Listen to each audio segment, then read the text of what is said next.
আমাদের দুর্গাপুজোয় এবার হচ্ছে 65তম বর্ষে পা দিল। আমাদের থিম হচ্ছে মাতা বৈষ্ণব দেবী।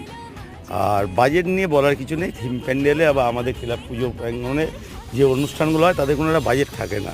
আমরা নেমে পড়ি, আমাদের মেম্বাররা প্রচণ্ডভাবে সক্রিয় এবং আমাদের যিনি বিধায়ক মাননীয় খোকন দাস মহাশয়, ওনারও সম্পূর্ণ সহযোগিতা পাই।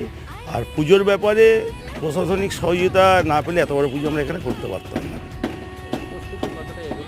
প্রস্তুতি 85% এগিয়ে গেছে, আর 15% বাকি আছে। এই তো মাতা বৈষ্ণব দেবী।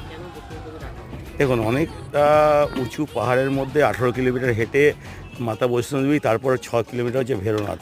অনেক বয়স্ক মানুষ, অনেক গরিব মানুষ যাদের পক্ষে যাওয়া সম্ভব নয়, তাদের কথা মাথায় রেখে আর আমরা এইবার এই চিন্তা ভাবনা করেছি যে মাতা বৈষ্ণব দেবী থিমটাই করব। অনেক দূরও পড়ছে, তারা যাতে যাওয়া সম্ভব হবে না, তাদের কি মাতা বৈষ্ণব দেবী